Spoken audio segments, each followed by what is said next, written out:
నమస్కారం వార్తలకు స్వాగతం. ముందుగా ముఖ్యాంశాలు.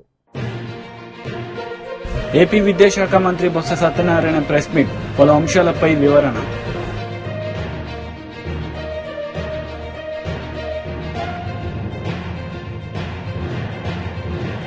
టీడీపీ జాతీయ అధికార ప్రతినిధి కొమ్మారెడ్డి పట్టాభిరామ్ మీడియా సమావేశం, సీఎం జగన్ పై ఫైర్.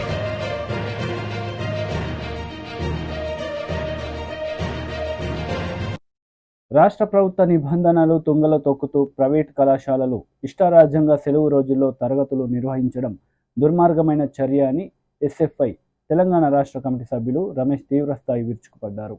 సంగారెడ్డి జిల్లా పటాన్చెరు మండలం రుద్రారం గ్రామ పరిధిలోని చైతన్య ఇంటర్మీడియట్ కళాశాలలో ప్రభుత్వం సెలవులు ప్రకటించినప్పటికీ ప్రభుత్వ నిబంధనలకు విరుద్ధముగా తరగతులు నిర్వహించడంపై విద్యార్థి సంఘాలు ఆందోళన వ్యక్తం చేశాయి. ఎస్ఎఫ్ఐ, డివైఎఫ్ఐ విద్యార్థి సంఘాల నాయకులు కళాశాల ప్రాంగణంలో నిరసనకు దిగారు. సందర్భంగా ఎస్ఎఫ్ఐ రాష్ట్ర కమిటీ సభ్యులు రమేష్, డివైఎఫ్ఐ సంగారెడ్డి జిల్లా కార్యదర్శి అనిల్ మాట్లాడుతూ తెలంగాణ రాష్ట్ర ఇంటర్మీడియట్ బోర్డు సెలవుల్లో ఎలాంటి తరగతులు నిర్వహించకూడదని ఉత్తర్వులు జారీ చేసినప్పటికీ ప్రైవేట్ కళాశాలల్లో ప్రభుత్వ నిబంధనలను బేఖాతరు చేస్తున్నారని ఆరోపించారు. ప్రభుత్వం స్పందించి విద్యార్థులను ఒత్తిడికి గురిచేస్తూ వారి జీవితాలతో చెలగాటమాడుతున్న కార్పొరేట్ కళాశాలలపై చర్యలు తీసుకోవాలని డిమాండ్ చేశారు. జిల్లా కార్యదర్శి అయితే ఈరోజు సంగారెడ్డిలో ఉన్నటువంటి రుద్రారంలో ఉన్నటువంటి చైతన్య కళాశాలలో ఏదైతే ఫస్ట్ ఇయర్ కంప్లీట్ చేసుకుని వెళ్లిపోయిన విద్యార్థులకు తరగతి గదులు నిర్వహిస్తున్నారు. ఆల్రెడీ బోర్డ్ ఆఫ్ ఇంటర్మీడియట్ ఒక నెల రోజుల కింద ఒక సర్క్యులర్ జారీ చేసింది. సమ్మర్ హాలిడేస్ లో ఏ కళాశాల యాజమాన్యం కూడా తరగతి గదులు నిర్వహించొద్దని చెప్పి ఒక విధంగా ప్రభుత్వమే సర్క్యులర్ జారీ చేస్తే, కానీ ఇదేమి పట్టినట్టుగా తమ ఇష్టానుసారంగా కావాలని చెప్పి ఫీజులు వసూలు చేసుకోవడం కోసం పేరుతో ఈరోజు విద్యార్థులను తల్లిదండ్రులు మానసికంగా ఒత్తిడి చేయడం కోసం ఈరోజు ఈ యాజమాన్యం ప్రయత్నం చేస్తుంది. ఆల్రెడీ ఇప్పటికే మేము జిల్లా అధికారులకు ఈ కళాశాల పైన ఫిర్యాదు చేయడం జరిగింది. ఆర్ఐ ఏదైతే ఇంటర్మీడియట్ బోర్డు ఇన్స్పెక్టర్ అధికారి ఉండో ఆయన ఆంధ్రవేలో ఉన్నాడు. ఆయన వచ్చేంత వరకు విద్యార్థులకు తరగతి గదులను మూయించేంత వరకు కూడా మేము ఇక్కడ నుంచి వెళ్లేది ప్రసక్తి లేదు. వెంటనే యజమాన్యం పైన చర్యలు తీసుకోవాలి, తరగతి గదులను నిర్వహించొద్దని చెప్పి ఈరోజు మేము డివైఎఫ్ఐ కానీ ఎస్ఎఫ్ఐ విద్యార్థి సంఘాల ఆధ్వర్యంలో ఈరోజు చైతన్య కళాశాల యజమాన్యాన్ని ఈరోజు హెచ్చరిస్తున్నాం. రమేష్ ఎస్ఎఫ్ఐ రాష్ట్ర కమిటీ సభ్యునిగా పనిచేస్తున్నాను. పటాన్చెరు పరిధిలో ఉన్నటువంటి రుద్రారం గ్రామం పాత గీతం యూనివర్సిటీలో శ్రీ చైతన్య కాలేజీ నడుస్తూ ఉంది. ఈ కాలేజీకి సంబంధించినటువంటిది గతంలో మనం కూడా పర్మిషన్ లేదని చెప్పాము. అయినప్పటికీ కూడా ఇతర బ్రాంచీలు చైతన్య నారాయణ ఈ కార్పొరేట్ విద్యా సంస్థలు కాబట్టి వాళ్ళ బ్రాంచెస్ వైజ్గా నడిపిస్తున్నటువంటి పరిస్థితుంది. అయినప్పటికీ కూడా ఈరోజు ఫస్ట్ ఇయర్ విద్యార్థులు ఎగ్జామ్ రాసిన తర్వాత ఇదే ఫస్ట్ ఇయర్ విద్యార్థులకు ఈరోజు క్లాసులు ఉన్నాయని చెప్పేసి రప్పించి ఈరోజు సెకండ్ ఇయర్కి సంబంధించినటువంటి సిలబస్ పెట్టడం అనేటువంటిది చాలా దుర్మార్గం. ఈరోజు విద్యార్థులు కనీసం నెక్స్ట్ అకాడమిక్ ఇయర్ చదవాల్సినటువంటి విద్యార్థుల మీద ఈరోజు భారం వేస్తూ ఈరోజు వాళ్ళకు మానసిక ఒత్తిడి గురయ్యే విధంగా ఈరోజు క్లాసులు నడపడం అనేటువంటిది సరైన పద్ధతి కాదు. కాబట్టి శ్రీ చైతన్య యజమాన్యం మొండి వైఖరి నశించాలని చెప్పేసి ఎస్ఎఫ్ఐగా మేము డిమాండ్ చేస్తూ ఉన్నాం.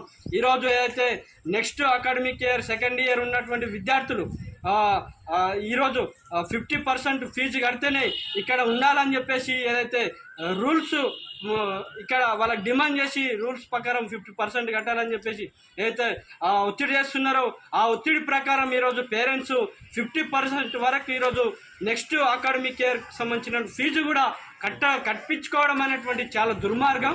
కాబట్టి నెక్స్ట్ సెకండ్ ఇయర్ చదవబోయే విద్యార్థులకు ఇంత ఒత్తిడి చేస్తున్నప్పటికీ కూడా ఈ ఆర్ఐఓ ఇంటర్మీడియట్ బోర్డ్ ఆఫ్ సంబంధించినటువంటి వాళ్ళు కావచ్చు, ఈ జిల్లా అధికారులు ఆర్ఐఓ సార్ కూడా వస్తామని చెప్పేసి ఇప్పటిదాకా ఆన్ ద వే అని చెప్పేసి చెప్తా ఉన్నారు.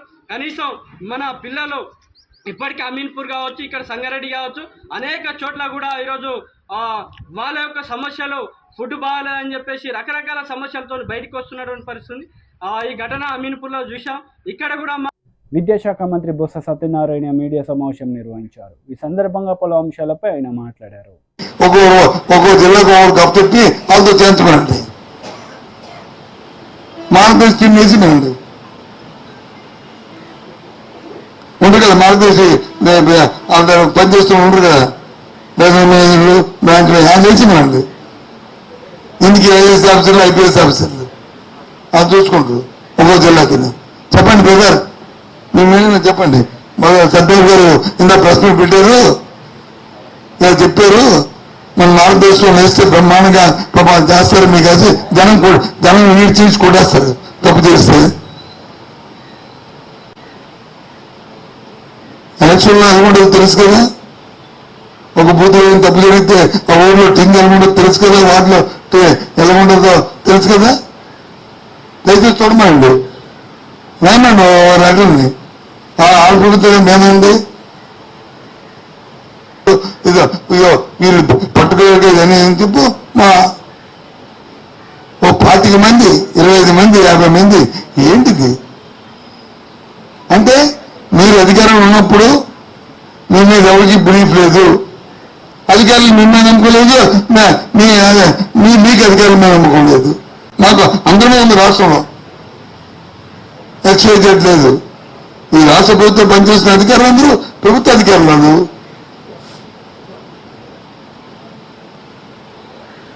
ఒక విషయాన్ని దయచేసి ఇప్పుడు గవర్నమెంట్ ఇది సందర్భమైన సమయం కాకపోయినా ఒక నిమిషం టైం తీసుకుంటాను ఎక్కువ. నేను మొదలుగా మంత్రి క్యాబినెట్లోకి మొదటి క్యాబినెట్ మీటింగ్ గౌరవ రాజశేఖర మంత్రివర్గంలో అప్పుడు వెళ్ళి కూర్చున్నా. సెక్రటరీ సిఎస్ చెప్పారు, ఓ ప్రెజెంటేషన్ ఇస్తున్నాం చూడండి మీ అందరని. ఏంటా ప్రెజెంటేషను? అప్పుడు జలయజ్ఞం 40 లక్షల ఎకరాలకి సముద్రంలో టీఎంసీ వాటర్ వచ్చి వృధాగా పోతుంది, దాని అంతటినూ మీరు దీనికి ఏ రకంగా దాన్ని యూటిలైజ్ చేసుకోవచ్చు, 20 లక్షల ఎకరాన్ని అలాగే పండించుకోవచ్చు అనేది ఈ జలయజ్ఞం ప్రాజెక్టులో ఆరో చేశారు. అందులో వచ్చి ఇవన్నీ ప్రాణేశ్వర, ఈ పోలవరము, మన తోటపల్లి అన్నీ ఉన్నాయి చూపెట్టారు. అది ప్రెసిడెంట్ ఏంటంటే దివాకర్ రెడ్డి గారు మంత్రి, ఆయన కూడా క్యాబినెట్, ఆయన ఒకటే కోసేస్తాడండి. ఏం సార్ మీరు మొన్న కూడా చీఫ్ సెక్రటరీ కదా చంద్రబాబు నాయుడు దగ్గర, మరి మీరు ఆయనకి ఎందుకు ఈ సజెషన్ ఇవ్వలేదు? మీరు ఇచ్చి ఆ ప్రాజెక్ట్ కట్టించుంటే ఈ పాటికి బ్రహ్మాండం ఉండేది కదా.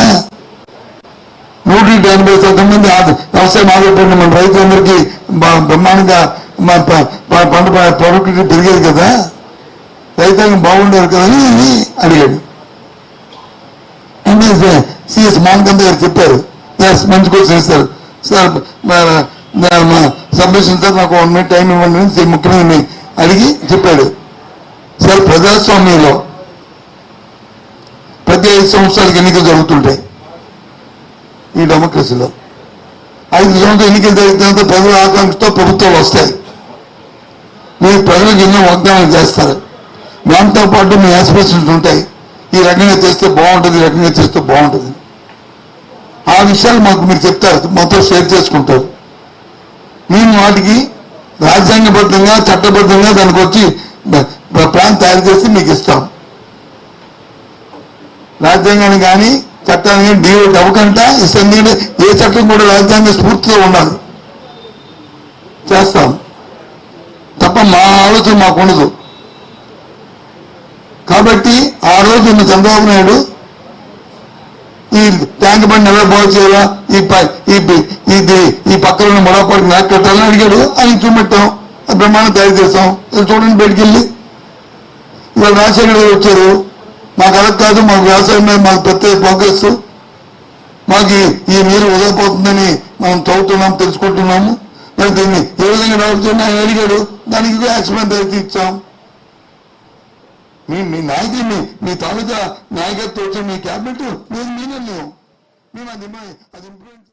టీడీపీ జాతీయ అధికార ప్రతినిధి కొమ్మారెడ్డి పట్టాభిరా మీడియా సమావేశం నిర్వహించారు. ఈ సందర్భంగా సీఎం జగన్ పై విరుచుకుపడ్డారు. తప్పుడు డాక్యుమెంట్లు మాత్రమే ఇరుక్కుపోతాయా జెరాక్స్ మెషిన్లలో? ఎవడి చెవిలో పూలు పెడతా ఉన్నారు సార్ మీరు? ఇవాళ అడ్డంగా దొరికిపోయి దానిని కప్పిపుచ్చుకోవడానికి ఇటువంటి హాస్యాస్పదమైనటువంటి వివరణలు ఇస్తారా? ఒక్కసారి ఆలోచించండి రాష్ట్ర ప్రజలు కూడా. సిట్ కార్యాలయంలో అంటండి వేరే ఏ కాగితాలు ఇరుక్కుపోవంట, ప్రింటర్లలో కానీ జెరాక్స్ మెషిన్లలో కానీ వేరే ఇంకా ఏ కాగితాలు ఇరుక్కుపోవంట. కేవలం చంద్రబాబు నాయుడు గారి పైన, హెరిటేజ్ పైన, మా లోకేష్ బాబు గారి పైన లేదంటే మా పార్టీ నాయకులపైన పెట్టినటువంటి తప్పుడు కేసులకు సంబంధించినటువంటి కాగితాలు మాత్రమే ఇరుక్కుపోతాయి. ఏమన్నా కొద్దిగా ఉండాలి మీకు కామన్ సెన్స్. ఇటువంటి రిజైండర్లు ఇస్తారా? ఇవి చూసి ప్రజలందరూ కూడా నమ్మేసి గొర్రెల్లాగా తలూపుతారనుకున్నారా మీరు? ఈ వివరణను బట్టే అర్థమవుతా ఉంది మీ వాదనలో ఎంత డొల్లతనం ఉందో, మీరు చెప్పేటటువంటి మాటల్లో ఎంత నిజం ఉందో ఈ రిజైండర్ కాపీ చూస్తేనే అర్థమవుతోంది సార్. మీరు చెప్పేటటువంటి వివరణ చూస్తేనే అర్థమవుతోంది మీరు చెప్పే దానిలో ఎంత వాస్తవం ఉందో, ఎంత నిజం ఉందో. కాబట్టి ఇవాళ ఈ వివరణ చూసిన తర్వాత ఇంకా బలంగా నమ్ముతున్నారు ఇవాళ ప్రజలందరూ. మేం కూడా బల్లగుద్ది చెప్తా ఉన్నాం, ఖచ్చితంగా ఉదయం తగలబెట్టినటువంటి డాక్యుమెంట్స్ అన్నీ కూడా మీరు ఉద్దేశపూర్వకంగా మీరు సృష్టించినటువంటి తప్పుడు డాక్యుమెంట్స్, ఫేక్ డాక్యుమెంట్స్ ఏవైతే ఉన్నాయో, రేపు ప్రభుత్వం మారితే, తెలుగుదేశం పార్టీ అధికారంలోకి వచ్చిన తర్వాత మీరు సృష్టించినటువంటి ఈ ఫేక్ డాక్యుమెంట్లన్నీ బయటపడితే మీ కెరియర్స్ ఎక్కడ తగలబడిపోతాయని చెప్పి ఇవాళ ముందు జాగ్రత్తగా వాటన్నిటినీ కూడా రూపుమాపే కార్యక్రమానికి తెరలేపారు. ఇది సుస్పష్టం. దీనిపైన ఖచ్చితంగా విచారణ జరగాలి. ఎలక్షన్ కమిషన్ కూడా మేము కోరుతూ ఉన్నాం. మరికొద్దిసేపట్లో ఎలక్షన్ కమిషన్ దగ్గరికి వెళుతూ ఉన్నాం. చీఫ్ ఎలక్టరల్ ఆఫీసర్ గారిని కోరుతాం. ఇవాళ సిట్ కార్యాలయం దగ్గర జరిగినటువంటి ఫైళ్ల దహనం ఏదైతే ఉందో దానిపైన ఖచ్చితంగా విచారణ జరగాలి. అదేవిధంగా రాష్ట్రంలో ఉన్నటువంటి అన్ని ప్రభుత్వ కార్యాలయాలు, మరీ ముఖ్యంగా సెక్రటేరియట్లో ఉన్నటువంటి ఫైళ్లకు కూడా భద్రత ఏది? సెక్రటేరియట్లో ఉన్నటువంటి ఫైళ్లన్నీ భద్రంగా ఉంటాయన్న గ్యారెంటీ ఏంటి? ఇవాళ ఉదయం జరిగినటువంటి తంతు చూసిన తర్వాత ఖచ్చితంగా ఇవాళ సెక్రటేరియట్లో ఉన్నటువంటి అనేక కీలక డాక్యుమెంట్లను కూడా గత 5 సంవత్సరాల కాలంగా కొన్ని లక్షల కోట్ల రూపాయల అవినీతికి పాల్పడినటువంటి ప్రభుత్వం, లిక్కర్లో 1 లక్ష కోట్లు, ఇసుకలో 50,000 కోట్లు, మైనింగ్లో కానీ ఇట్లా ఏది తీసుకున్నా కూడా భారీగా అవినీతికి పాల్పడినటువంటి ప్రభుత్వం, దానికి సంబంధించినటువంటి ఫైళ్లు ఏవైతే ఉన్నాయో, దానికి సంబంధించినటువంటి డాక్యుమెంట్స్ ఏవైతే ఉన్నాయో వాటన్నిటినీ ఖచ్చితంగా మాయం చేసినటువంటి పని ఇప్పటికే ప్రారంభించుంటారు. కాబట్టి ఎలక్షన్ కమిషన్ ఇవాళ ఉదయం జరిగినటువంటి సంఘటన చూసిన తర్వాత ఇమ్మీడియట్ గా సెక్రటేరియట్ వద్ద గాని అన్ని ప్రధాన ప్రభుత్వ కార్యాలయాల వద్ద గాని భద్రతని పెంచాలి. సెక్రటేరియట్ లో ఉన్నటువంటి ఫైళ్లకి ఈ రోజున భద్రత లేదు. అక్కడ ఉన్నటువంటి కీలకమైనటువంటి డాక్యుమెంట్స్ అన్నిటినీ కూడా మాయం చేసే కార్యక్రమానికి రాష్ట్ర ప్రభుత్వం శ్రీకారం చుట్టింది. దానికి ప్రత్యక్ష ఉదాహరణే ఈ రోజున సిట్ కార్యాలయం బయట ఫైళ్లు దగ్ధం చేసినటువంటి కార్యక్రమం. కాబట్టి ఖచ్చితంగా సెక్రటేరియట్ అన్ని ప్రభుత్వ ప్రధాన కార్యాలయాల వద్ద గట్టి నిఘా ఉంచాలి, భద్రత కల్పించాలి. ఎటువంటి ఫైళ్లు మాయం అవ్వకుండా ప్రజా మేనిఫెస్టోపై కూటమి టీడీపీ ముఖ్య నేతలు మీడియా సమావేశం నిర్వహించారు. ఈ సందర్భంగా వారు మాట్లాడారు. ఈ 3 పార్టీల కలయిక ఒక కూటమిగా ఏర్పాటవటం కూడా రాష్ట్ర ప్రజలందరికీ విదితమే.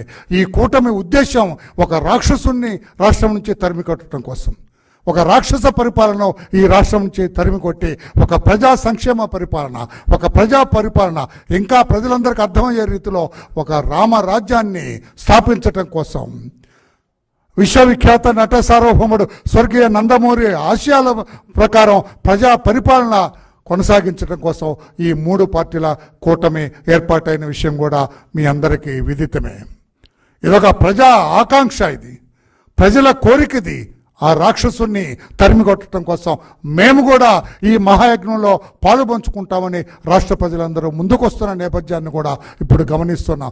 ఎక్కడికి కూటమి చంద్రబాబు నాయుడు గారి నాయకత్వంలో కావచ్చు, అటు మేడం పురంధేశ్వర గారి నాయకత్వంలో కావచ్చు, ఇటు పవన్ కళ్యాణ్ గారి నాయకత్వంలో కూడా ఎక్కడికి వెళ్ళినా కూడా జనం తండోపతండాలుగా వచ్చి మద్దతు పలుకుతున్న నేపథ్యం. అందుకే రాత్రి అధినేత చంద్రబాబు నాయుడు గారు మాకు ఒక ఆదేశం ఇచ్చారు. మన మేనిఫెస్టో ప్రజా మేనిఫెస్టోగా ఉండాలి. ఈ కూటమి మేనిఫెస్టో, బీజేపీ జనసేన కలిసిన ఈ తెలుగుదేశం పార్టీ మేనిఫెస్టో మొత్తం కూడా ప్రజల ఆకాంక్ష నెరవేర్చే మేనిఫెస్టోగా ఉండాలి. ప్రజల కోరికల్ని ప్రతిబింబించే మేనిఫెస్టోగా ఉండాలి, ఒక ప్రజా మేనిఫెస్టోగా ఉండాలి. కనుక ప్రజల దగ్గర నుంచి కూడా మీరు అభిప్రాయాలు సేకరించండి. ఎంతోమంది మేధావులు ఉన్నారు ప్రజల్లో, ఎంతోమంది విజ్ఞానవంతులు ఉన్నారు ప్రజల్లో. ఈ ప్రజాస్వామ్యం గురించి మనకంటే ఎక్కువ తెలిసిన వాళ్ళు కూడా ప్రజల్లో ఉన్నారు. కనుక వారి వారి అభిప్రాయాలు కూడా మీరు తీసుకోండి.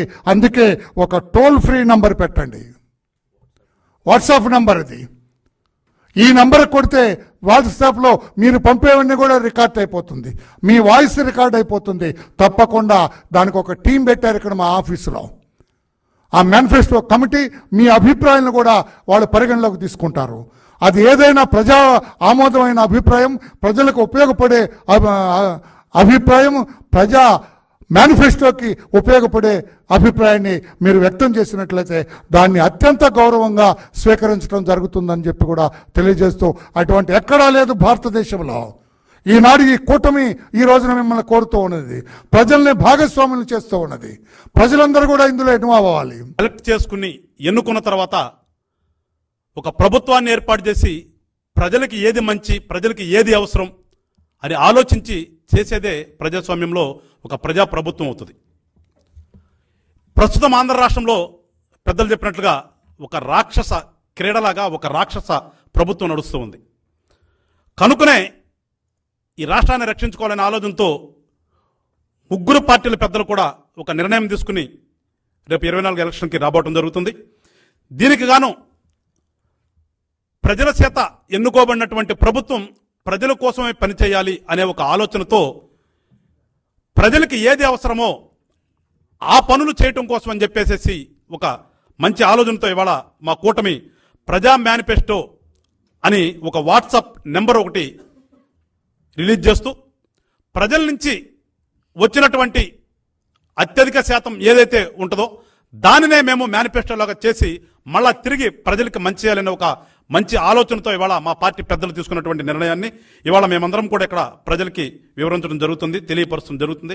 కనుక ప్రజలందరూ కూడా రాష్ట్ర వ్యాప్తంగా ఉన్నటువంటి వాళ్ళు మీ యొక్క ఆలోచనల్ని ఈ వాట్సాప్ నెంబర్కి మీరు పంపించినట్లయితే దీంట్లో అత్యధిక శాతం తీసుకుని ఖచ్చితంగా మా పెద్దలు కూడా, పార్టీ పెద్దలు కూడా కూర్చుని అవి తిరిగి మళ్ళా మీకు మంచి చేయడానికి ఆలోచన చేస్తామని చెప్పేసి ప్రజలందరికీ తెలియపరుస్తూ, ప్రజలందరూ కూడా ఈ యొక్క యజ్ఞంలో భాగస్వాములు అవ్వాలని చెప్పేసి అందరినీ కూడా కోరుకుంటూ, జై జనసేన, జై తెలుగుదేశం, జై బీజేపీ, జై హింద్. ఆంధ్రప్రదేశ్ తోటే అనేటటువంటి మాటని సుస్పష్టం చేశారు.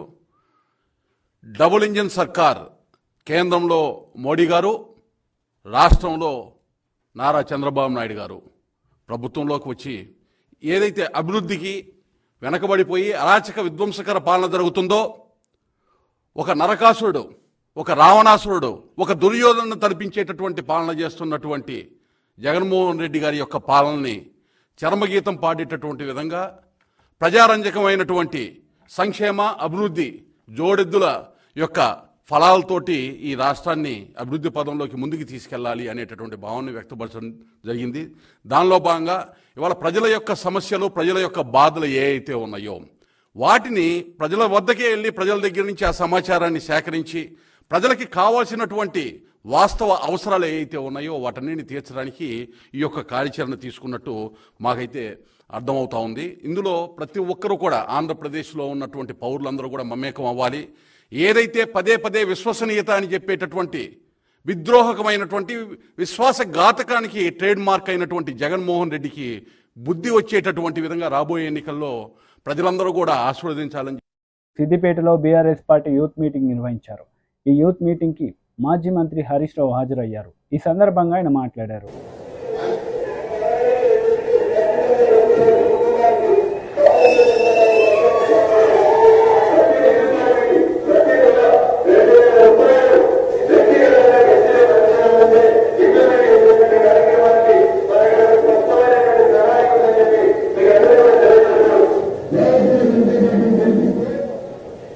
ప్రతి నెల 2,000 రూపాయలు వ్యక్తిగతంగా నేను నిరుద్యోగ గుర్తిస్తాను గెలిచాను.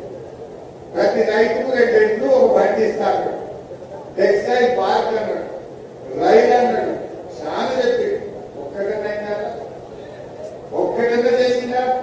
మరి ఇటువంటి వ్యక్తి ఎంపీగా గెలవాలా? రేపు మనకు న్యాయం చేయగలుగుతాడా? అందుకే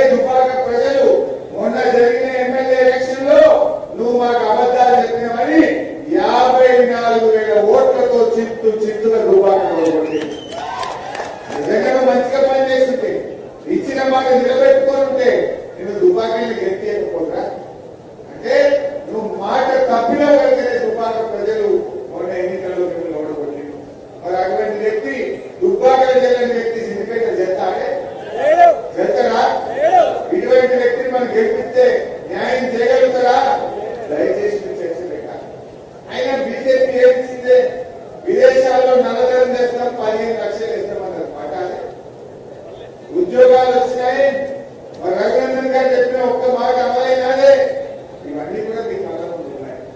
అందువల్ల నేను మా యువత విద్యార్థులతో నేను కోరేది ఒకటి, వాళ్ళు నేను మీ ఊర్లలో ఎన్ని దేవాలయాలు కట్టించినా మీకు తెలవదా? మీ ఊర్లో అడగండి, పెద్దమ్మ తల్లి దేవాలయం కానీ, ఎల్లమ్మ తల్లి కానీ, బిడప్ప దేవుడు కానీ, మాకాలమ్మ దేవుడు కానీ, చౌడాలమ్మ గారు కానీ, ఏ గుడికైనా ఎప్పుడన్నా పోతే అడిషనల్ కాదని ఒకసారి మీ అమ్మ ప్రతి ఊర్లో తక్కువ 8-10 గుళ్ళు ఇలా నేను సహాయం అందించి ఇలా దేవాలయాలు కోనాయపల్లి అద్భుతంగా వెంకటేశ్వర స్వామి ఆలయం కట్టించారు. ఎంత అద్భుతంగా కట్టించామో మీకు తెలుసు. అట్లా నర్మికలో లక్ష్మీనరసింహ స్వామి ఆలయం కానీ, మన సీతమడకలో ఆంజనేయ స్వామి ఆలయం కానీ, ఇప్పుడు కోమటి చెరువు పక్కన కూడా టీటీడీ నిధులతో అద్భుతమైన వెంకటేశ్వర స్వామి గుడి కోసం కూడా మనం ప్రయత్నం చేస్తాం. ఎన్నో కార్యక్రమాలు చేస్తాం. దేవుడు అందరి వాడు అంతే తప్ప దేవుడు పేరుందే కాదు. మరి ఏం చేసింది టీఆర్ఎస్ పార్టీ అంటే మీరు ఎవరైనా చెప్పగలుగుతారు. ఇవాళ సిద్దిపేట జిల్లా అయిందంటే కేసీఆర్ వల్ల, సిద్దిపేట రైలు వచ్చిందంటే కేసీఆర్ వల్ల, టీఆర్ఎస్ పార్టీ వల్ల, సిద్దిపేట గోదావరి జలాలు వచ్చినాయి, రంగనాయక సాగర్ రిజర్వాయర్ అయిందంటే టీఆర్ఎస్ పార్టీ వల్ల. ఇలా కాంగ్రెస్ వాళ్ళు బీజేపీ వాళ్ళు మీరు చేసిన ఒక మంచి పని చెప్పేటప్పుడు చెప్తారా? ఏం చేసిండ్రు? పెట్రోల్ డీజిల్ ధర పెంచిండ్రు, గ్యాస్ సిలిండర్ ధర పెంచిండ్రు, రూపాయి విలువ పడిపోయింది, నిరుద్యోగం పెరిగింది. ఇది తప్ప మీరు చేసింది ఏంటి అని అడుగుతారు. టీఆర్ఎస్ ఏం చేసింది అంటే ఇలా రైతు బంధు ఇచ్చింది, రైతు బీమా ఇచ్చింది, ఇంటింటికి కాలువ ఇచ్చింది, ప్రాజెక్టు కట్టి కాలువ కింద నీళ్లు ఇచ్చింది, కళ్యాణ లక్ష్మి ఇచ్చింది, కేసీఆర్ కిట్ ఇచ్చింది, ప్రతి జిల్లాకు ప్రభుత్వ మెడికల్ కాలేజీ పెట్టింది.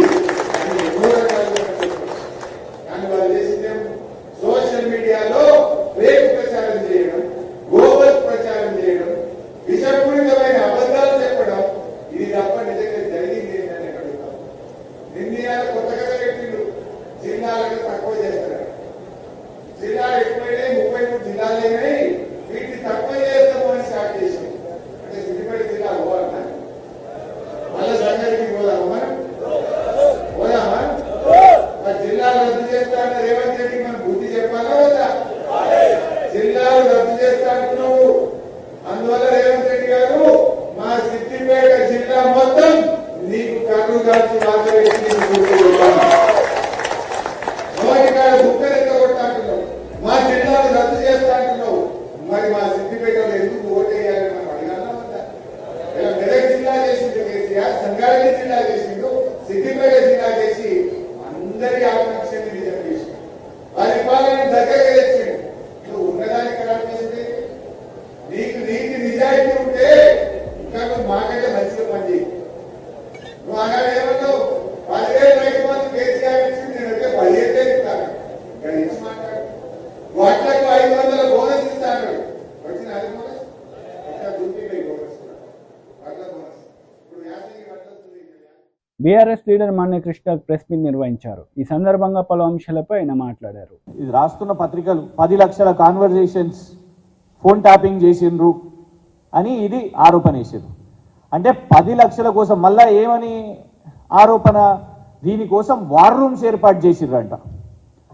200 మీటర్స్ రేడియస్లో ఇదేదో ఎక్విప్మెంట్ పెట్టుకుంటేనంట ఈ 10 లక్షల ఫోన్లు అయితే అంట. అంటే మరి 10 లక్షల ఫోన్లు మీరు అంటున్నట్టు రాజకీయ నాయకులది, వ్యాపారవేత్తలది, హవాలా ఆపరేటర్లది, సినీతార్లది ఇవన్నీ చేసిర్రంటే మరి 10 లక్షల ఆఫీసులను కూడా కిరాయికి తీసుకోవాలి కదా. మరి సీజ్ చేసిర్రా? ఎన్ని ఆఫీసులను సీజ్ చేసిర్రు? 200 మీటర్ల రేడియస్లో పెట్టి చేయాలి అని అంటే మీరు అంటున్నట్టు 10 లక్షల ఫోన్ కాన్వర్జేషన్స్ అంటే మరి 10 లక్షల ఆఫీసులను సీజ్ చేసిండ్రా? ఇష్టం వచ్చినట్టు ఆరోపణ ఇది. ఇక ఈ స్క్రిప్ట్ని రాహుల్ గాంధీ గారికి అందించారు. అయితే మేము ఏమంటున్నామంటే రాహుల్ గాంధీ గారు చాలా పెద్ద సెల్ఫ్ గోల్ చేశారు. రాహుల్ గాంధీ గారు కేసీఆర్ గారిని జైల్లో వేద్దామనే ప్రయత్నం చేస్తారు కదా. ఫస్ట్ జైలు వేయాలంటే పాపం మరి ఈ పెద్ద మనిషిని జైలు వేయాలి.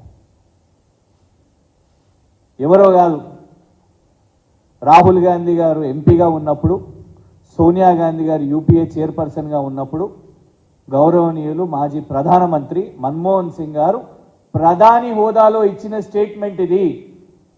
I'm aware of corporates nervous but phone tapping needed. Phone tapping అవసరం అని చెప్పింది. వ్యాపారవేత్తలు భయపడుతున్నారు, కార్పొరేట్స్ భయపడుతున్నారు, కానీ ఫోన్ ట్యాపింగ్ అవసరం అని చెప్పింది అయ్యా రాహుల్ గాంధీ, మీ నాయకుడు ప్రధాని, అప్పటి ప్రధాని మన్మోహన్ సింగ్ గారు. చేసిర్రా విచారణ మన్మోహన్ సింగ్ గారిని? చేసిర్రా ఇట్లా బద్నాం మన్మోహన్ సింగ్ గారిని? మాట్లాడిర్రా బహిరంగ సభలలో మన్మోహన్ సింగ్ గారి మీద? నడిపించిర్రా ఇట్లా ఓటీటీ సిరీస్ మన్మోహన్ సింగ్ గారి మీద? PM backs Prime Minister backs phone tapping, says in national interest. ఇది మన్మోహన్ సింగ్ గారి స్టేట్మెంట్. ఇది మేము ఇది చెప్తే రేవంత్ రెడ్డి గారు మళ్ళీ కేసులు వేస్తారు మా మీద, మా ఫోన్లు సీజ్ చేయించుడు కేసులు వేస్తారు, ఏమో పత్రికలు రాసినాయి ఆర్టికల్లు చూపిస్తారు అనేసి అంటారు కదా. అందుకే ఇవ్వండి వీడియో వినండి. మన్మోహన్ సింగ్ గారు ఎట్లా ఫోన్ ట్యాపింగ్ అవసరమో ఈ దేశానికి ప్రధానమంత్రి హోదాలో మన్మోహన్ సింగ్ గారు ఏం మాట్లాడారో వినండి.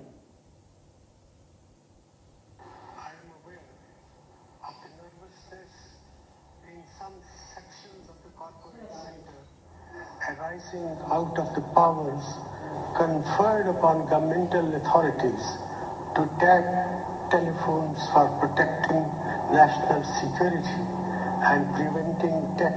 While these powers are needed in the world that we live in, they have to be exercised with utmost care and under well-defined rules, procedures and mechanisms so that they are not misused.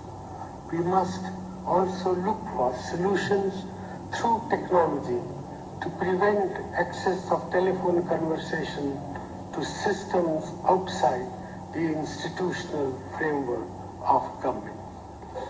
Legal mechanisms already exist and they are in place. వార్తలు ముగించే ముందు ముఖ్యాంశాలు మరోసారి. AP విద్యాశాఖ మంత్రి Botsa Satyanarayana press meet, పలు అంశాలపై వివరణ.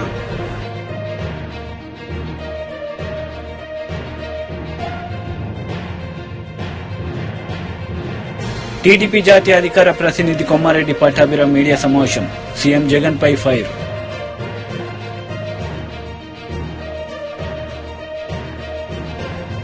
ఈ వార్తలు ఇంతటితో సమాప్తం. తిరిగి ప్రసారమయ్యే వార్తల్లో మళ్ళీ కలుద్దాం. అంతవరకు సెలవు. నమస్తే.